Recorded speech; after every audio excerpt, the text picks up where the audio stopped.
Hello friends, आप सभी का बहुत बहुत स्वागत है मेरे यूट्यूब चैनल ज़िंदगी विद अंशिका में। मैं उम्मीद करती हूँ आप सभी बहुत अच्छे होंगे क्योंकि इस समय मौसम भी थोड़ा सा खुशगवार हो गया है, तो मैं उम्मीद करती हूँ कि आप सभी अच्छे होंगे।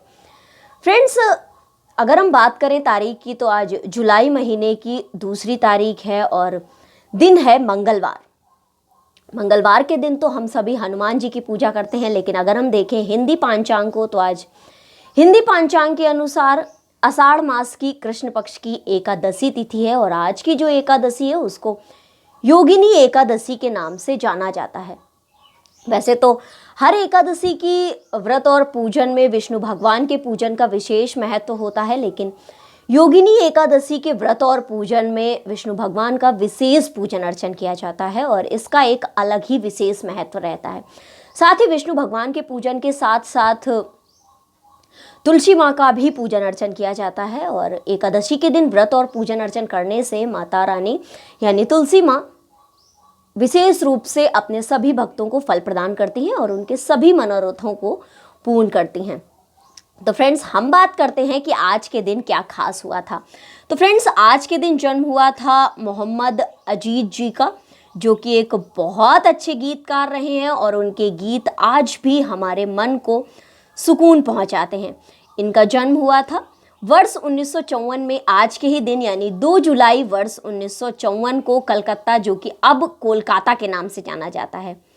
बहुत जताते हो चाह हमसे, दिल दिया है जहाँ भी देंगे और आपके आ जाने जैसे बहुत सारे गीत इन्होंने गाए। अपने संगीत करियर की स्टार्टिंग इन्होंने एक रेस्टोरेंट में गायकी के रूप में की थी। यानी इन्होंने जब अपने करियर की स्टार्टिंग की थी तो इन्हें कोई बहुत बड़ा स्टेज नहीं मिला था। ये एक रेस्टोरेंट में जाते थे और वहाँ पर गाना गाकर लोगों का मनोरंजन करते थे। ये चीज़ें हमने देखी हैं आशिकी 2 मूवी में, जहाँ पर राहुल जयकर के गीत जो होती हैं वो श्रद्धा कपूर गा रही होती हैं रेस्टोरेंट में, तब वो उनको गाते हुए सुनते हैं और उनको एक प्लेटफॉर्म देते हैं, उनका करियर एक सेटअप पे पहुँचा देते हैं। तो उसी तरह से मोहम्मद अजीज जी ने भी अपने करियर की शुरुआत एक रेस्टोरेंट में गायक के रूप में की थी।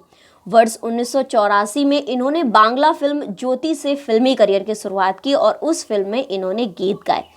1985 में फिल्म मर्द जो आई थी, यानी मर्द फिल्म का जो गीत था, मैं हूँ मर्द तांगे वाला, मर्द तांगे वाला, मैं हूँ मर्द तांगे वाला गीत से ये रातों रात एक बेशुमार स्टार बन गए थे। इसके बाद इन्होंने अपने करियर में इमली का बूटा, बेरी का बेर, चल घर जल्दी हो गई देर और लाल दुपट्टा मलमल का, मैं से मीना ना से साकी जैसे सैकड़ों हिट गाने गाए और इनके गाने आज भी दिल को सुकून पहुंचाते हैं। तो ऐसे थे मोहम्मद अजीज जी, जिनका जन्म वर्ष 1954 में आज ही कलकत्ता में हुआ था, जो कि अब कोलकाता के नाम से जाना जाता है। इसी के ही साथ फ्रेंड्स, अगर हम बात करें कि और क्या खास हुआ था, तो और हम अगर खास देखें तो आज भारत और पाकिस्तान के बीच शिमला समझौता हुआ था। वर्ष 1972 में आज के ही दिन भारत और पाकिस्तान के बीच शिमला समझौता हुआ था, यानी 2 जुलाई 1972 को ये समझौता हुआ था, जिसके तहत भारत ने 90,000 से ज्यादा पाक युद्ध बंदियों को रिहा कर दिया था। इसमें तय हुआ था कि दोनों देश यूएन के दखल के बिना आपसी बातचीत के जरिए कश्मीर से जुड़े विवादों को सुलझाएंगे। इसी के ही साथ अगर हम देखें कि और क्या खास हुआ था, तो आज के दिन वर्ल्ड के, दुनिया के, विश्व के यानी कि दुनिया के पहले स्वनिहित कृत्रिम हृदय का प्रत्यारोपण किया गया था और ये हुआ था वर्ष 2001 में। आज के ही दिन यानी 2 जुलाई वर्ष 2001 में अमेरिका के जो मरीज थे रॉबर्ट टूल्स में पहली बार स्वनिहित कृत्रिम हृदय एबियोकोर प्रत्यारोपित किया गया था। धातु और प्लास्टिक से बने इस हृदय में मोटर चलित हाइड्रोड्रोलिक पंप लगे थे, जिसकी वजह से इसमें किसी बाहरी तार या पंप की आवश्यकता नहीं पड़ती थी। तो फ्रेंड्स, इस तरह से आज के दिन वर्ष 2001 में पहले स्वनिहित कृत्रिम हृदय का प्रत्यारोपण किया गया था। फ्रेंड्स, इसी के ही साथ अगर हम बात करें कि आजकल देश और विदेश में क्या चल रहा है, तो जापान में एक बहुत ही खास चीज हुई है। जापान के एक व्यक्ति हैं जो कि 45 वर्ष के हैं, जिनका नाम है योशीहारू वतनबे, जिन्होंने 63 पेटल्स वाला यानी 63 पत्तियों वाली एक घास को अपने घर की बालकनी के गार्डन में उगाया है और उन्होंने एक रिकॉर्ड बना लिया है। वर्ष 2012 में इन्होंने तिपतिया घास उगाकर गिनीज वर्ल्ड रिकॉर्ड बनाया था और अभी ये 63 पत्तियों वाली जो घास इन्होंने उगाई है उससे इन्होंने एक अलग ही रिकॉर्ड बनाया है।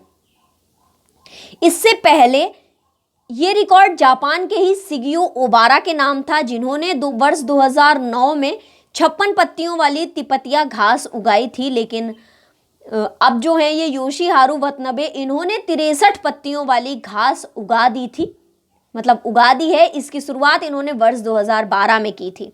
तो अब जो वर्ल्ड रिकॉर्ड है वो इनके नाम दर्ज हो चुका है। इसी के साथ फ्रेंड्स, हमारे भारत ने वर्ल्ड कप तो जीत लिया है, लेकिन लगातार दूसरे दिन चक्रवाती तूफान बेरिल के कारण बंद रहा बारबाडोस का ग्रांटली एडम्स एयरपोर्ट और भारतीय टीम अभी भी वहीं पर फंसी हुई है। T20 का नया कप्तान भी चुना जाना है, जिसको चयनकर्ता चुनेंगे। और इसी के साथ अगर हम देखें कि इस बार वर्ल्ड कप में और क्या खास हुआ है, तो T20 विश्व कप की सर्वश्रेष्ठ टीम में रोहित समेत 6 भारतीय खिलाड़ी रहे हैं। फाइनल में मैच जिताऊ पारी खेलने वाले विराट को आईसीसी की टीम में जगह नहीं है, लेकिन अफगानिस्तान के 3 खिलाड़ियों में जगह मिली है। तो फ्रेंड्स, ये हम सभी के लिए बहुत ज़्यादा गर्व की बात है कि भारत से 6 खिलाड़ी उस टीम में हैं। फ्रेंड्स, जैसा कि आप सभी जानते हैं कि 30 जून से बाबा अमरनाथ यानी बाबा बर्फानी की यात्रा प्रारंभ हो चुकी है। लगातार भक्त उनके दर्शन कर रहे हैं। बाबा अमरनाथ की ये यात्रा जहां सृष्टि की अमरता का दर्शन कराती है, वहीं सृष्टि विन्यास का बोध भी कराती है। और अगर हम देखें कि इसी तरह से और क्या जो हमारे सनातन धर्म में या हिंदू धर्म में खास आने वाला है, तो भगवान जगन्नाथ की यात्रा भी प्रारंभ होने वाली है। पुरुषोत्तम क्षेत्र पुरी में होने वाली भगवान जगन्नाथ जी की रथ यात्रा 7 जुलाई से प्रारंभ होने वाली है। जगन्नाथ जी अपने भाई बलभद्र और बहन सुभद्रा के साथ दर्शन देने के लिए मंदिर के गर्भगृह से निकलते हैं और इसका वर्णन विशेष रूप से स्कंद पुराण के वैष्णव खंड में मिलता है। तो फ्रेंड्स, जगन्नाथ जी की रथ यात्रा के बारे में क्या क्या महत्व है, इसकी चर्चा हम अगले वीडियोस में करेंगे। तो ये थी आज के दिन से जुड़ी हुई कुछ महत्वपूर्ण जानकारियां। इसी तरह से हर दिन से जुड़ी हुई इंपॉर्टेंट इन्फॉर्मेशन के लिए, महत्वपूर्ण जानकारियों को जानने के लिए देखते रहें मेरा यूट्यूब चैनल जिंदगी with Anshika. Thank you so much, thanks for watching and thanks for supporting. Bye bye, take care.